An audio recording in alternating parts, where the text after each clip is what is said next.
George and Linda Avery thought they knew their daughter better than anyone, until a locked box under her bed revealed she was one of the most ruthless serial killers their quiet town had ever seen. Maple Hollow was the kind of place where nothing ever seemed to change. The streets were lined with neat houses, each with well-kept lawns and tidy flower beds. Neighbors waved at each other from porches, and the loudest sound most evenings was the distant bark of a dog or the hum of a lawnmower. George and Linda Avery had lived there for over 20 years, raising their only child in the safety of this quiet world. Their daughter, Claire, had always been a source of pride. She had been a good student, polite to her elders, and seemingly free from the troubles that other parents often whispered about. When she returned home after finishing her studies in the city, it felt to the Averys like their family was whole again. Claire slipped back into small town life with ease. She helped her mother with the cooking, accompanied her father on errands, and spent weekends volunteering at the local library. People in town often commented on how lucky George and Linda were to have such a well-mannered and respectful daughter. To anyone looking in from the outside, she was the picture of kindness and modesty. But the surface of Maple Hollow's peace had already started to crack. Over the past several months, quiet whispers had turned into hushed conversations in the diner and grocery store. People were disappearing, vanishing without a trace. At first, it was a teenage boy from the next town over, then a young woman who had been driving home from work.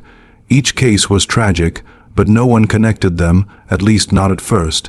The police eventually found the bodies, buried deep in remote stretches of woodland. The murders were brutal, and whoever was behind them knew exactly how to cover their tracks. Still, no one suspected that the person responsible could be living in plain sight, under the same roof as George and Linda Avery. It began with moments so small that George and Linda barely noticed them at first. A pair of muddy boots appeared in the basement one afternoon, their soles caked with soil so dark it looked almost black. George assumed they belonged to a neighbor who had borrowed space to store something, but when he asked around, no one claimed them.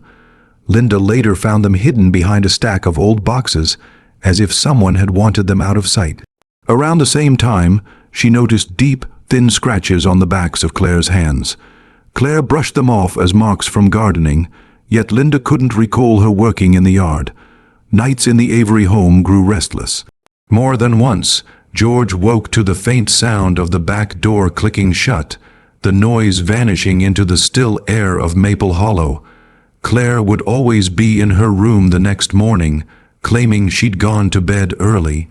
Her phone never left her side, and its screen was always locked, even when it buzzed late into the night.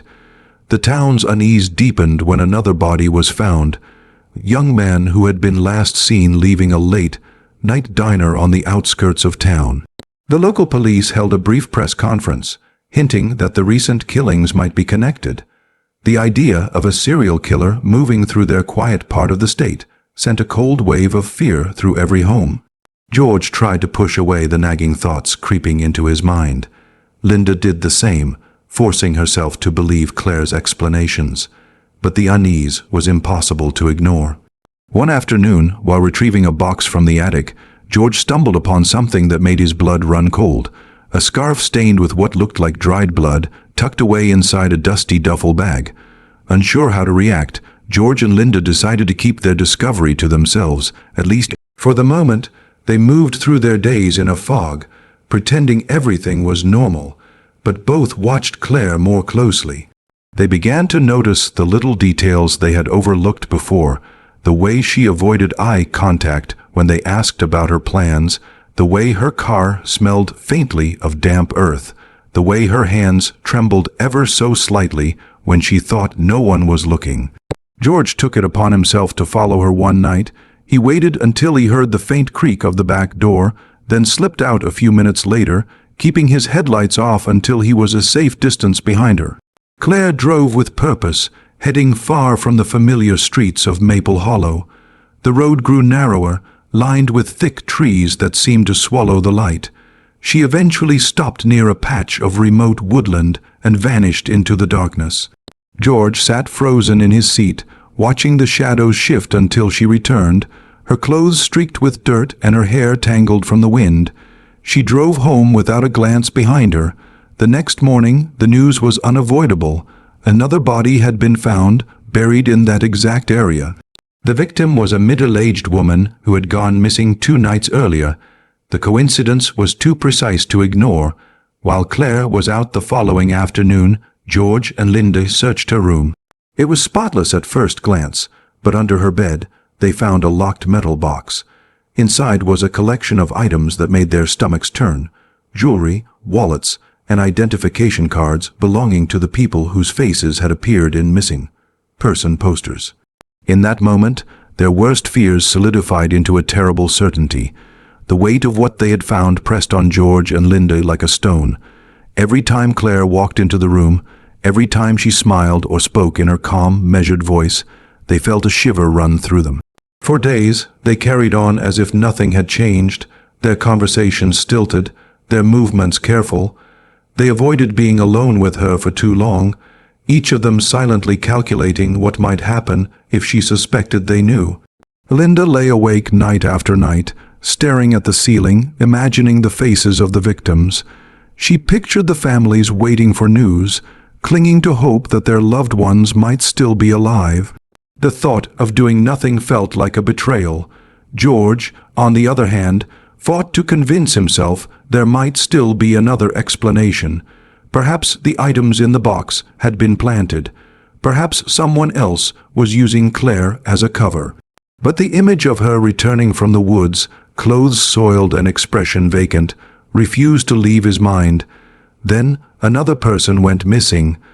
This time it was a young woman who had been walking home from work. The police issued urgent warnings for residents to stay cautious, fueling panic throughout the town. George and Linda no longer needed more proof. The fear that their silence might allow another killing was unbearable. One evening, without warning, they confronted her. George placed the metal box on the kitchen table and stepped back. Claire looked at it, then at them, with a flat, unreadable expression. There was no denial, no protest, only a cold stillness that seemed to drain the air from the room. That night, they made the call to the police. Officers arrived quietly, surrounding the house. Claire was led away without resistance, her calmness more frightening than any outburst could have been. The arrest was only the beginning. Once Claire was in custody, the investigation unraveled at a speed that stunned everyone. Detectives searched her car, her room, and a rented storage unit miles away from Maple Hollow. Inside the unit, they found more belongings of victims: clothing, personal documents, and even photographs taken before their deaths. Each discovery added another layer to the horror. The number of confirmed murders quickly climbed, and investigators began connecting her to cold cases stretching back several years. Claire's method was calculated. She targeted people who were alone, often in areas where she could isolate them without drawing attention. She traveled to nearby towns, avoiding creating a pattern that could link the crimes to one location. Her precision had kept her hidden for so long, even from those who lived under the same roof. She admitted nothing during questioning, offering only short, direct answers that revealed nothing of her thoughts. Psychologists brought in to assess her described her as intelligent, manipulative, and entirely detached from empathy. She showed no signs of remorse, no recognition of the pain she had caused. In court, she sat motionless through the proceedings, her gaze steady and unreadable as families of victims cried and demanded justice. The final count was staggering: 12 confirmed murders, with strong evidence suggesting there were more that could never be fully proven. The community of Maple Hollow, once known for its safety and small town charm, became forever tied to her crimes. For George and Linda, the aftermath was a mix of relief and crushing sorrow. They had stopped her from killing again, yet the cost was unbearable. They had turned in their own daughter, knowing she would likely spend the rest of her life in prison. The Avery name was no longer a symbol of respect. It was a reminder of the killer they had unknowingly raised.